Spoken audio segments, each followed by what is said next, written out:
Monsieur le Président de l'Assemblée nationale, Monsieur le Président de l'Assemblée nationale, Monsieur le Premier ministre, Mesdames, Messieurs les ministres, honorables députés, effectivement, depuis 2013, nous avons une application de gestion des ressources humaines intitulée Mirador, Management intégré des ressources, axée sur une dotation rationnelle.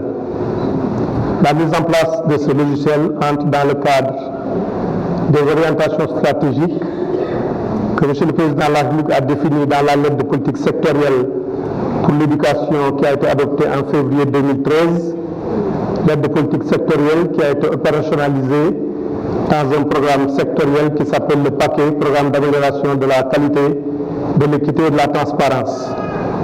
Dans ce paquet, nous avons défini 3 principes directeurs qui intéressent ce logiciel en question. Le premier principe directeur, c'est d'utiliser de façon rationnelle les ressources humaines, financières et matérielles du secteur. Le deuxième principe directeur, c'est de tirer parti des capacités offertes par les technologies de l'information et de la communication en termes de production, de diffusion et de partage de l'information en temps réel et partout. Et le troisième principe directeur, c'est d'utiliser justement les techniques de l'information et de la communication pour améliorer l'accès à l'éducation, la qualité de l'éducation et pour ce qui concerne le logiciel, la gestion de l'éducation. Sur cette base, en novembre 2012, nous avons procédé à un recensement des surnombres et des déficits dans le secteur de l'éducation. Nous avons constaté qu'il y avait un dysfonctionnement dans l'utilisation des ressources humaines. Je cite un exemple, à Thiès, on avait vu une école qui avait 12 classes et école dans laquelle il était affecté 33 enseignants. On voyait des lycées où le nombre de surveillants était tellement nombreux que les gens n'arrivaient pas à tenir et que les surveillants se relayaient tous les 15 jours pour venir dans le lycée ou bien dans le CEV. Donc ce logiciel Mirador permet à terme d'avoir une gestion poste par poste du personnel de l'éducation pour rationaliser le personnel de l'éducation. Une école qui a 12 classes doit avoir 12 enseignants titulaires, un directeur déchargé, un enseignant suppléant et 2 enseignants arabes. Voilà les normes. Au niveau de l'enseignement moyen, le professeur doit avoir un crédit horaire de 25 heures.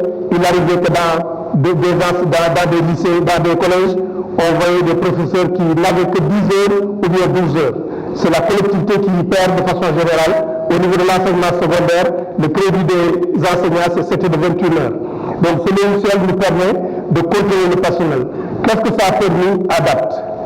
Je cite seulement l'exemple des vacataires. En 2011-2012, le système éducatif avait recruté 2303 vacataires, dont la majeure partie, ça veut dire 66%, avait entre le BFM et le baccalauréat. En 2013, lorsqu'on a mis en place le logiciel, nous avons recruté que 104 vacataires pour les disciplines où on était en déficit, ça veut dire mathématiques, philosophie, espagnol, sciences physiques. En 2014, nous avons recruté aussi 123 vacataires seulement au lieu de 2003. Je parle sous le contrôle des ministres des Finances. Jusqu'en 2012, il arrivait en fin d'année qu'on demandait des ressources complémentaires pour payer les salaires jusqu'à 10 milliards de francs CFA.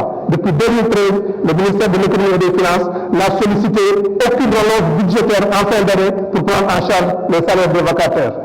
Donc je passe sur d'autres exemples, la dimension genre qui permet de gérer les recrutements, les mises en position de retraite, de stage, tout ça Mirador permet de le gérer de façon transparente.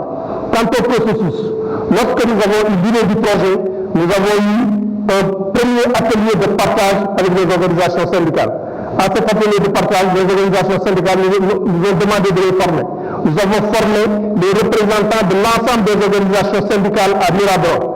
Et après le lancement de Mirador, les organisations syndicales nous ont invités à ce moment-là à un atelier où nous ont restitué les premières impressions et pour leur permettre de former nos collaborateurs, le ministère de l'Éducation nationale a octroyé aux organisations syndicales qui étaient actives 39 ordinateurs portables pour qu'ils aident leurs camarades à pouvoir s'inscrire.